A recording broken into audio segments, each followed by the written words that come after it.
everyone, my name is Daniel and I'm just a casual racer, and today I want to showcase Authentic Simulations 2025 Formula Force, and this is a car we've been working on for the last 2 months. Kind of a project we wanted to give something to our insider members, and really excited to have released this to them yesterday. This is version 0.70, and it pairs perfectly with our officially licensed Belo Horizonte street circuit that we developed in collaboration with the Stock Car Pro Series down in Brazil and the Belo Horizonte Grand Prix Festival event and all that. So fantastic pairing here. The Formula 4 car's right smaller. This is based on the more modern GP3 spec. So they do actually have DRS. We haven't visually added it, but in terms of the physics, it's there, which is, you know, a first for Formula 4. And so that's included, and we're really working with some people with connections to Formula 4 and junior level, entry level kind of Formula racing to make sure that this car is as accurate as possible. This is obviously more of an early version, and so work to be done, things to be dialed in, but it still is a really fun car to drive and enjoy driving. This car has 35% more than kind of the previous Formula 4 cars, 35% more downforce, so the car is really a grippy car in the corners and has a lot of stability, and it's just a really fun car to throw around. You know, it might not have the highest... Ooh, we got a car there blowing its engine up.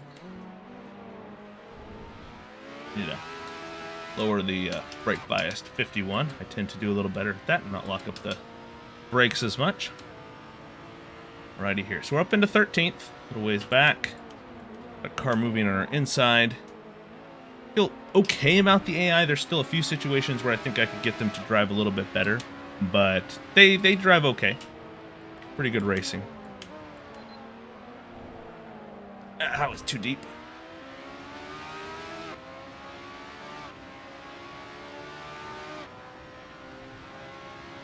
Force feedback is, I think, really good.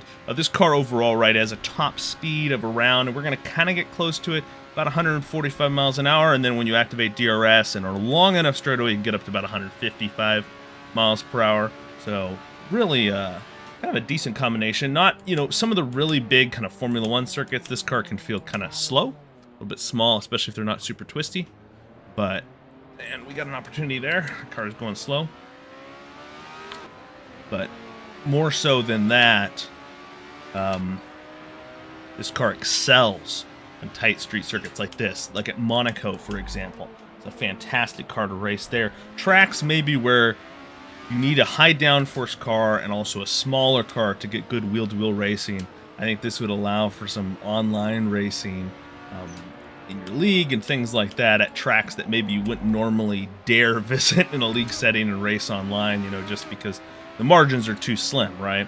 Belo Horizonte, I think, fits that pretty well. It's a pretty slim margin with most vehicles, but with these, it feels quite manageable. Similar with our Rush SR, right? That's an officially licensed mod that we developed, and we actually sell it in a 2-pack with this track as an option, and it pairs well. But the F4, right? Similar, smaller size race car, and got a good run. He slowed down there. Love that corner, that fast sweeping. You go down, the elevation change is pretty sick. It's one thing about this circuit, the street circuit, although the layout's not super crazy, the elevation changes for kind of a relatively short layout make for a very unique and interesting driving experience.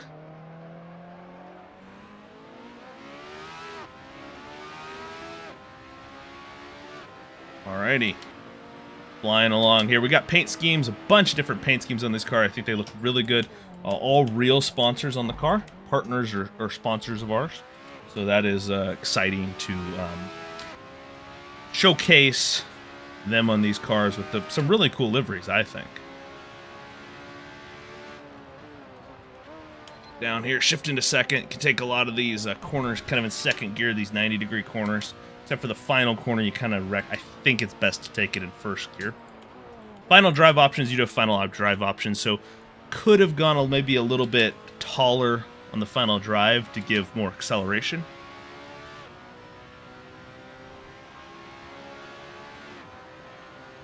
Alrighty, yeah, we fly through this corner here. You can feel it. I turn real hard against my force feedback wheelbase to make that corner. It's just fantastic. Feel the detail of the road and the weight G-forces pushing against my steering wheel as I fight to control the car and hang that inside line. Really, really fun. All right, let's get around this hairpin. And up we go. I see the cars ahead of us. We'll have one lap to try. I think I see 2 cars ahead of us to try and get a top 5 finish. We'll see if that's possible. Here, get down into first. Carry this all the way out to the wall here. There's a few bumps there, as are on the real track. And you gotta kind of be careful in that final turn. And then now we got a chance, I think. We'll see how they do through the sweeping up and down corner here in a couple turns. I think that'll be our best chance. If they don't get that exactly right, we'll be able to get a decent run potentially into the hairpin. We're gonna have a lot of opportunities after that, but we'll see what we can do.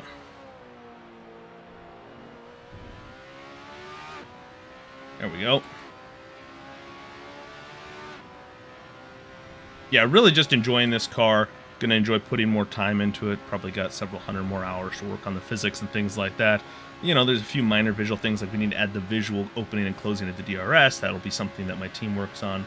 But really just a cool project. One that we wanted to give to our members, get another car out there that people would enjoy. Oh, wow, I drove that in deep. And yeah, we've really kind of focused on a lot of entry-level racing series with the Rush SR, and we have our Formula Rookie, which is a kind of based on the Formula Ford class coming up. Ooh, that car's up against the wall. And I can move here.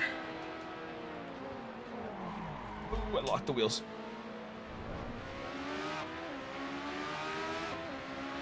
I don't think I'm gonna get him. Nope. But still, 5th place, not too bad. Nice drive there. Really fun combination there. Yeah, fantastic. And like I said, we're going to be focusing on kind of some of the entry-level motorsport series. We feel like it's an area that's really lacking, and it's also an area where we can provide a big benefit to actual race car drivers. So if you do want to use these for commercial purposes, we've been in contact with a lot of our cars. We've been in contact with various sim racing lounges, whether in the US or in Europe. And so it's one of those things, and even a lounge down in Brazil, for example, as well. And we'd love to work with you to make sure that we get you, these entry-level racing series running on your simulators. I know that's been a big request that we've gotten as we've begun to kind of show what we've been working on, and it's been fantastic to be able to provide that to both the individual race teams, the general consumer market, and also, of course, any racing lounges or training facilities that are interested in what we're developing. So, super exciting stuff. Hope you guys found this video interesting, but most of all, I hope you all have a fantastic rest of your week.